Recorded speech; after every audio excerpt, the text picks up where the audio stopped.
Agora a pessoa está lá brincando, bateu a cabeça no outro, etc., caiu, né? E aí sente, assim, levanta, não perde a consciência, mas de uma dorzinha, vai passar, passou, e a pessoa meio que esquece. Deixa né? pra E aí, lá. doutor?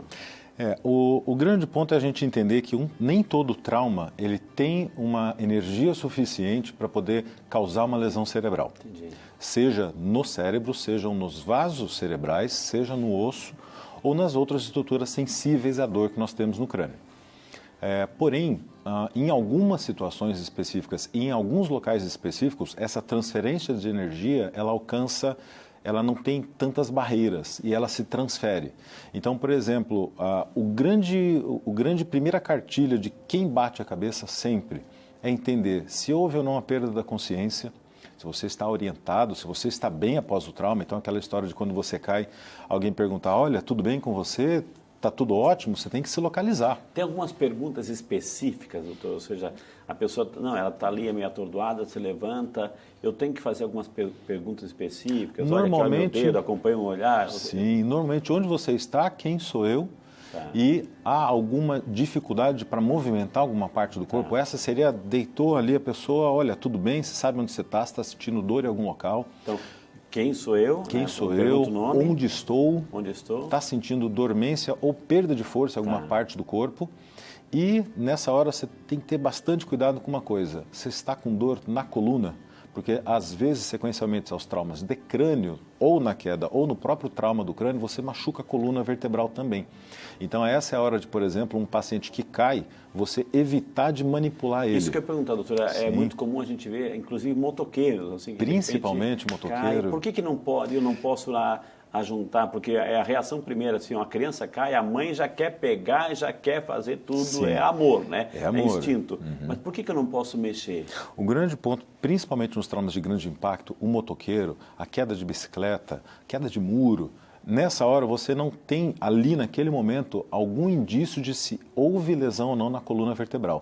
Às vezes a gente se preocupa com o braço batido, com o braço quebrado, braço alguma deformidade, com alguma dor de cabeça, mas as pessoas podem tender a negligenciar a coluna. E isso é uma coisa muito perigosa, porque num trauma desse, por exemplo, se você tiver uma fratura de coluna e essa fratura preencher alguns critérios de instabilidade, ou seja, a coluna perdeu a capacidade de se manter alinhada, ela pode se movimentar num levantar do chão, num apoiar a mão sobre a cabeça e o paciente pode ter uma lesão neurológica definitiva por isso. Ou seja, você pensa em estar aí ajudando e pode comprometer, pode levar... Por isso é importantíssimo o atendimento pré-hospitalar, ter alguns conceitos de suporte básico de vida, que hoje as pessoas podem conseguir em muitas informações e vídeos disso hoje nas mídias, mas acima de tudo, quem tem que cuidar disso é quem é treinado para isso. Então, os socorristas, o SAMU, eles são as pessoas que são os nossos anjos nessas situações. O que você pode fazer ali justamente é impedir a mobilidade da pessoa, ver se tem algo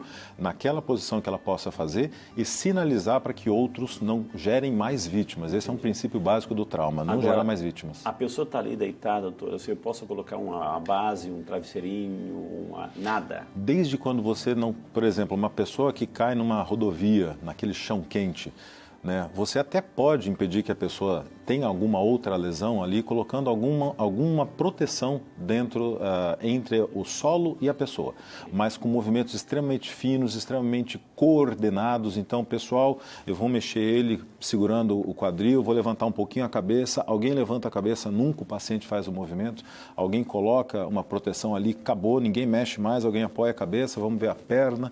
Então, a coordenação da assistência ao trauma é muito importante entre quem está ajudando essa pessoa.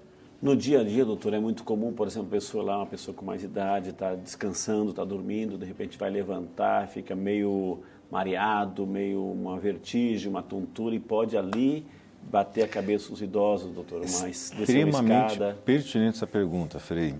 Na verdade, quando o tempo vai passando para a gente tem alguma dificuldade de manter a circulação de sangue perfeita. Se eu hoje me levantar imediatamente aqui, meu corpo tem mecanismos que vai fazer com que o sangue bata a partir do coração e em alguma fração de segundo ele consiga mandar essa coluna de sangue para o tecido cerebral. Com a idade, a aterosclerose, o envelhecimento da parede da artéria, essa capacidade diminui. Então, nos movimentos bruscos, ou seja, sair da posição deitada para sentada, da posição sentada para em pé, e muitas vezes até o rodar na cama pode fazer com que alguns pacientes tenham a tontura. E nessa hora os idosos são extremamente suscetíveis às quedas, aos traumas de crânio, às fraturas ósseas e principalmente as de quadril, que são extremamente perigosas. Agora, então tem que ter um movimento lento, não levantar de supetão, um movimento brusco, porque pode, ou seja, o organismo ainda está, o sangue precisa ser distribuído. Sim, sim, com certeza. Principalmente com os pacientes de mais idade e com alguma condição de fator de risco para isso, o hipertenso, o diabético, o paciente com alteração de colesterol, esse paciente tem que ter mais cuidado ainda com esses movimentos bruscos, porque estes são os pacientes que têm uma condição de risco aumentada para a aterosclerose. Quais são as principais sequelas, doutor, assim, de um acidente, de um traumatismo aí? Pode deixar uma sequela para a vida toda? Pode. Principalmente de acordo com a gravidade do trauma, a gente tem algumas alterações momentâneas, outras que podem persistir um pouco mais e, infelizmente, as sequelas quando há lesão cerebral. Basicamente, quando você tem um trauma leve, a primeira alteração que dá é a memória. Muitos pacientes começam a repetir incansavelmente a mesma informação. Onde é que você está? Quem sou eu? Dali a 2 minutos, onde você está? Quem sou eu? Isso é um mecanismo de lesão numa das áreas da memória nossa. E ela só vai melhorar depois do primeiro ciclo de sono. Então, após um trauma de crânio leve, ainda é comum você ter a alteração transitória da consciência e da memória. Após o primeiro ciclo de sono, se isso persistir, opa, peraí que a gente tem que ver se tem alguma coisa alterada. Porque como mexeu, balançou, ele precisa se alinhar novamente. Na verdade, você machucou essa área transitoriamente e ela vai se recuperar. Agora, num trauma moderado, existem alguns outros sinais, principalmente no idoso e na criança, que podem não dar sintomas agora, mas podem dar sintomas mais para frente, justamente por esse conceito do tecido cerebral estar livre dentro da cabeça. Às vezes, uma gotinha de sangue que sai no momento do trauma, ela começa a agir como uma esponja e chupa, pega essa água do tecido cerebral. Então, que era um coagulinho de sangue, uma lâmina de sangue, ele começa a aumentar de tamanho. E isso forma, nas crianças e nos idosos, os traumas tardios, que em até 60 dias vão vir com dor de cabeça, com vômitos, até episódios convulsivos, paralisia de força de um dos lados do corpo. O paciente de 60, 70 anos fala, nossa, estou tendo AVC.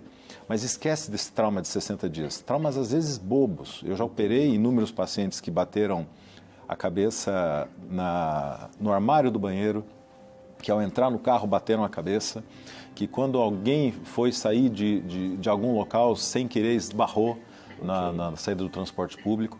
Então, são várias situações desse sentido. E nos traumas mais graves, aí a gente sempre trabalha com a possibilidade de lesão cerebral. Se ela houve imediatamente sangramento, se ela houve associado com traumas abertos, com lesão do tecido cerebral, esses pacientes têm uma tendência muito maior de ter alterações de memória, de comportamento, de força, de fala, de entendimento do mundo.